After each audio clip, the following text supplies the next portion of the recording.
রাজ্যের মুখ্য সচিব মনোজ পন্থকে দিল্লিতে তলব করেছে জাতীয় নির্বাচন কমিশন। দিল্লি রওনা পন্থের আজ বিকেল 5টার মধ্যে নির্বাচন কমিশনের সশরীরে হাজিরার নির্দেশ। নির্বাচনের কাজের সঙ্গে যুক্ত 4 আধিকারিককে সাসপেন্ড করা নিয়ে টানাপোড়েন চলছে রাজ্য প্রশাসন এবং নির্বাচন কমিশনের মধ্যে। এই আবহে পন্থকে দিল্লিতে তলব করেছে নির্বাচন কমিশন। আজ মুখ্য সচিব মনোজ পন্থকে নির্বাচন কমিশন তলব করেছে দিল্লি দফতরে। বিকেল 5টার মধ্যে তাকে তলব করা হয়েছে।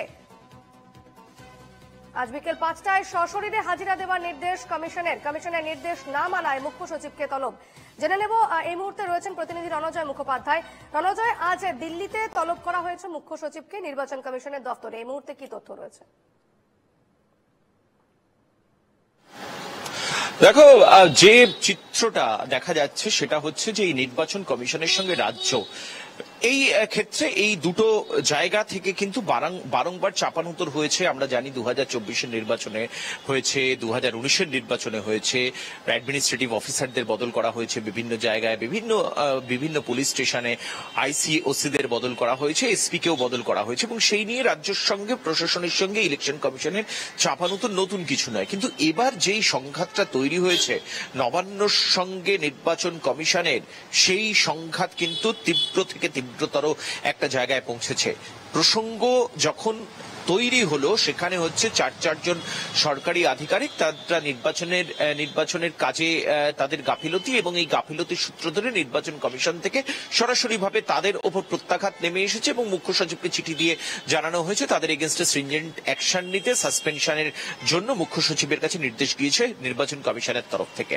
মুখ্য সচিব তিনি চিঠি লিখে নির্বাচন কমিশনকে পাল্টা জানিয়েছেন দুজনকে অব্যাহতি দেওয়া হলেও আরো দুজনের জন্য অভ্যন্তরীণ তদন্ত হচ্ছে, এবং এই জায়গা থেকে সরকারি কর্মচারীদের পাশে দাঁড়িয়ে মুখ্য সচিবের যে বার্তা ছিল তাদেরকে জেলা স্তরে অনেক ক্ষেত্রেই অনেক সরকারি কাজের চাপ থাকে, প্রেশার থাকে, এবং সেই সঙ্গে তাদের প্যারালালি এই নির্বাচন কমিশনের যে দায়িত্ব সেই দায়িত্ব পালন করতে হয়, এবং সেই দায়িত্ব পালন করতে গিয়ে কিছু কাজ তাদের অধস্তন যারা কর্মচারী রয়েছে তাদের উপর তাদের দিতে হয়, অলিখিতভাবে দিতে হয়। এবার এই জায়গা থেকে যদি স্ট্রিনজেন্ট অ্যাকশন নেওয়া হয় তাদের ওপর, তাহলে কিন্তু সম্পূর্ণ রাজ্য সরকারি কর্মচারীদের মনোবলে ধাক্কা খাবে, চিড় খাবে, এই মর্মে কিন্তু চিঠি লিখেছিলেন মুখ্য সচিব মনোজ পন্থ। কিন্তু তাতে যে সন্তুষ্ট হয়নি নির্বাচন কমিশন সেটা বোঝাই যাচ্ছে যে নির্বাচন কমিশনের তরফ থেকে মুখ্য সচিবকে তড়িঘড়ি 24 ঘন্টাও সময় দেওয়া হয়নি, তার মধ্যে দিল্লিতে তলব করা হয়েছে। আজকে জাতীয় নির্বাচন কমিশন নির্বাচন সদনে মুখ্য সচিবকে বিকেল 5টার মধ্যে তলব করা হয়েছে। সূত্রের খবর, গতকালই মুখ্যমন্ত্রী মমতার সঙ্গে এই বিষয়ে মুখ্য সচিবের আলোচনা হয়েছে, এবং সেই আলোচনায় মুখ্যমন্ত্রী মমতা বন্দ্যোপাধ্যায় তিনি জানিয়ে দিয়েছেন যখন কমিশন ডেকেছে গিয়ে জবাব দেওয়ার জন্য, এবং সেই মতো মুখ্য সচিব আজকে সকালবেলায় তিনি চলে যাচ্ছেন, তিনি উড়ে যাচ্ছেন দিল্লিতে, নির্বাচন কমিশনে যাবেন, নির্বাচন কমিশনের আধিকারিকদের সঙ্গে কথা বলবেন, এবং সম্পূর্ণ ডেটাবেস নিয়েই কিন্তু মুখ্য সচিব যাচ্ছেন, এবং সরকারের তরফে যে যুক্তি রয়েছে এই বিষয়ে সেই সম্পূর্ণ যুক্তি কিন্তু নির্বাচন কমিশনের আধিকারিকদের সামনে খাড়া করবেন মুখ্য সচিব মনোজ পন্থ। সূত্রের খবর তেমনটাই। বেশ, অবশ্যই মুখ্য সচিব মনোজ পন্থ ইতিমধ্যেই যাচ্ছেন তিনি দিল্লি কমিশনের দফতরে, এবং সেক্ষেত্রে কমিশনের আধিকারিকদের সঙ্গে তিনি দেখা করবেন। পরবর্তী ছবিটা কি উঠে আসে সেদিকে অবশ্যই নজর থাকছে। ধন্যবাদ রণজয়। এ নিয়ে কি বলছেন বিজেপি নেতা দিলীপ ঘোষ, শোনাবো।